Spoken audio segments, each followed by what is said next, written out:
Kita terlahir hidup di dalam dunia. Ingat bahwa hidup harus berencana. Assalamualaikum warahmatullahi wabarakatuh. Waalaikumsalam warahmatullahi wabarakatuh. Selamat pagi dan salam sejahtera untuk kita semuanya. Yang terhormat Ibu Koordinator PLKB Kabupaten Klaten, Ibu Titi, rekan-rekan PLKB serta ibu-ibu hadirin yang bersedia hadir memenuhi undangan kami dalam kegiatan penyuluhan program Bangga Kencana pada pagi hari ini. Sehat Ibu? Sehat. Terima kasih. Nah, sebelumnya perkenalkan, nama saya Ana Anissa. Sudah pada kenal? Nama saya Ana Anissa. Saya adalah penyuluh KB di Kabupaten Klaten yang pada pagi hari ini kita akan belajar bersama. Kita akan sharing tentang alat dan obat kontrasepsi. Kan keluarga yang berkualitas, kemudian mengatur jumlah melahirkan anak, jadi tidak membatasi, kita mengatur, kemudian mengatur kehamilan dan membina ketahanan dan kesejahteraan keluarga. Nah, ini adalah proses kehamilan. Sebelum kita masuk ke alat kontrasepsi, kita akan sharing tentang proses kehamilan.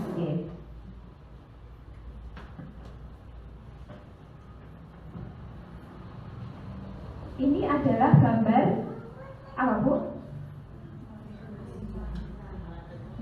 Organ reproduksi wanita. Gimana sih, Bu, proses kehamilan itu terjadi? Ada yang pernah buka YouTube? Ada yang pernah tahu proses kehamilan? Nah, proses kehamilan itu terjadi ketika sel sperma bertemu dengan sel telur. Jadi ketika sel sperma itu masuk itu, nah batas masuknya penis itu hanya sampai sini tuh. Jadi sperma itu disemprotkan sampai sini, gitu. Banyak sekali, ada ratusan ribu sperma yang keluar dalam satu kali ejakulasi itu.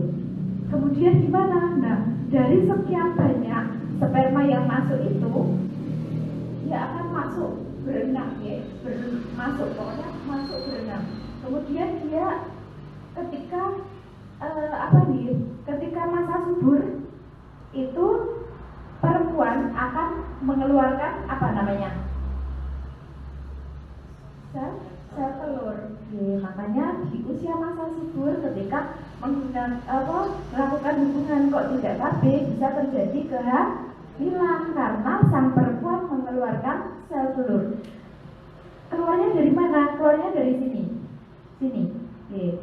Jadi sel telur itu akan menunggu di sini, daerah sini, namanya tuba falopik.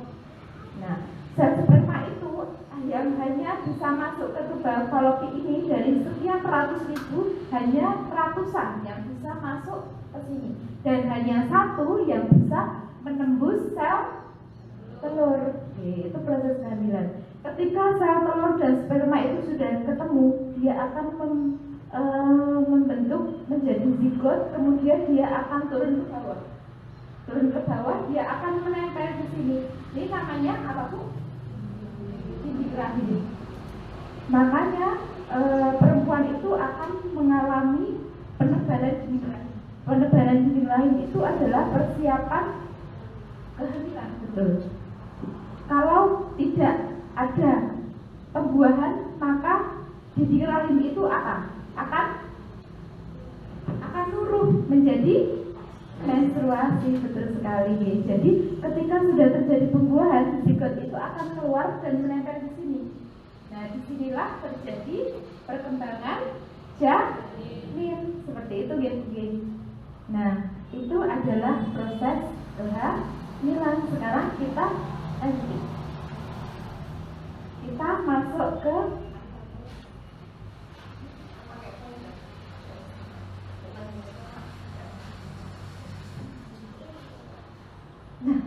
lanjut ya, Bu. Tadi adalah proses kehamilan.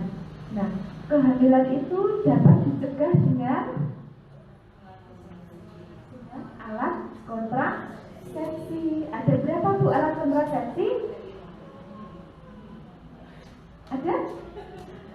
Ada baca yuk, coba sebutkan. Yang pertama ada sorte.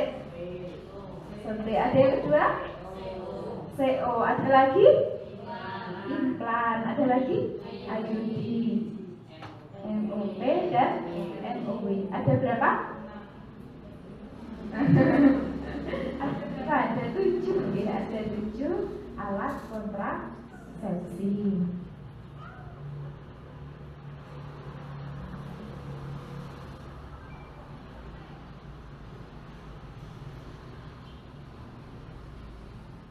Nah, kontrasepsi sendiri. Kontrasepsi adalah gabungan dari dua kata, yaitu kontra dan konsepsi. Kontra itu mencegah dan konsepsi pembuahan.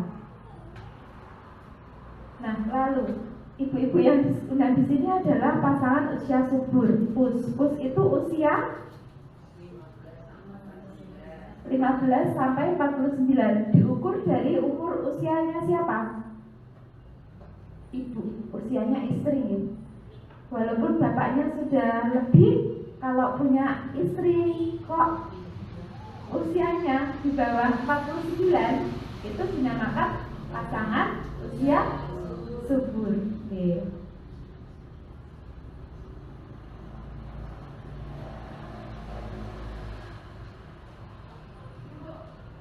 Nah, ini adalah tujuan dari penggunaan kontrasepsi.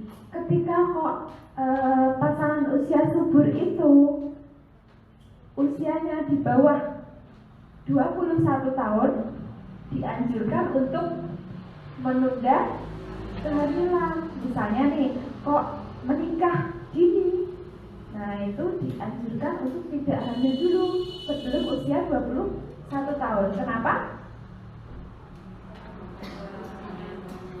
Ya, karena organ reproduksinya belum siap. Tadi sudah diceritakan sama Bu Titik, kalau misalnya terjadi 4 terlalu banyak resiko yang bisa terjadi. Kemudian ketika usia seorang ibu pasangan usia subur itu usianya 21 sampai dengan 35 tahun, dianjurkan untuk menjarangkan kehamilan. Jadi 21 sampai dengan 35 tahun itu adalah usia reproduksi sehat. Ketika kok lebih dari 35 tahun itu dikatakan resiko kehamilan dengan resiko tinggi berdasarkan usia. Kemudian setelah 35 tahun dianjurkan untuk menghentikan. Jadi dihentikan kehamilannya. Kalau bisa setelah 35 tahun ya sudah tidak hamil lagi.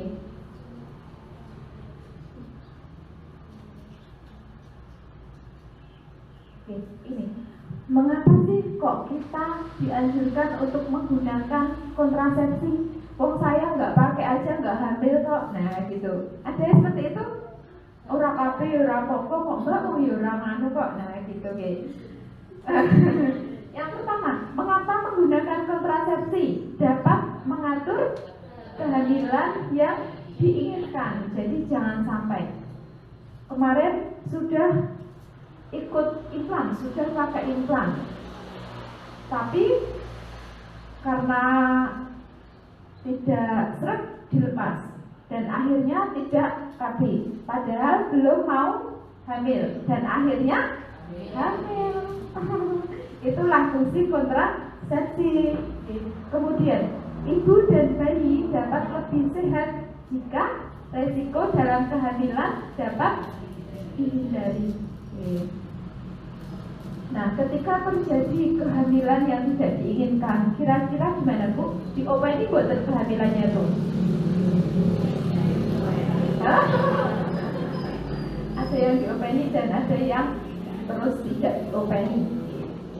Kemudian meningkatkan kesejahteraan keluarga ketika kok jumlah anaknya kita tidak banyak, ya, pendidikan anak dapat terpenuhi, ya.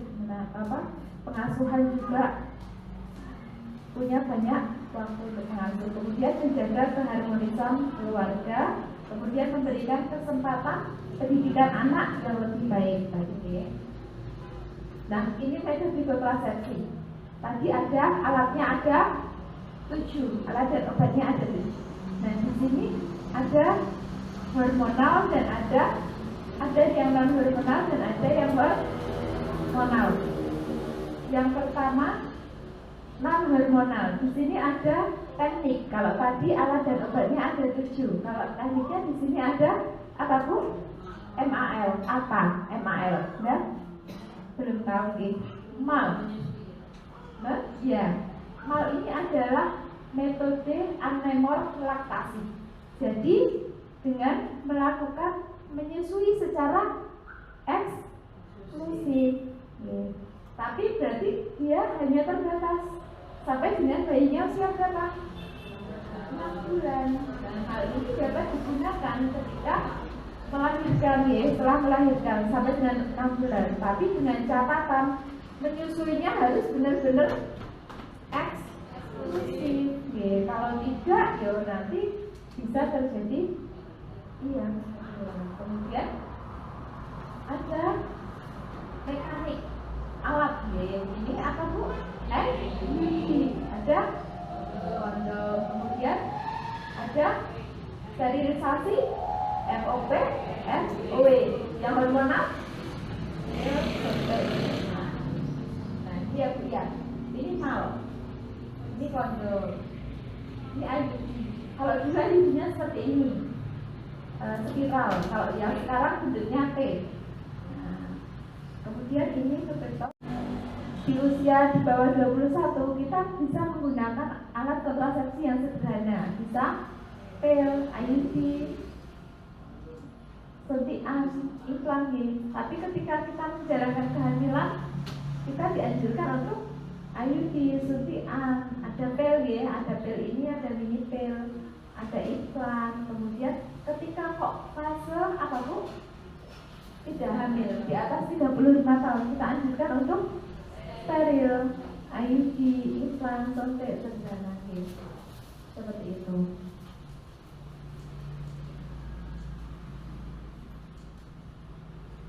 Nah, ini contoh tadi. Kemudian tambahan lagi Bu, tadi ada yang kurang. Suntikan KB itu ada suntikan 1 bulan, ada yang 3 bulan. Bedanya apa?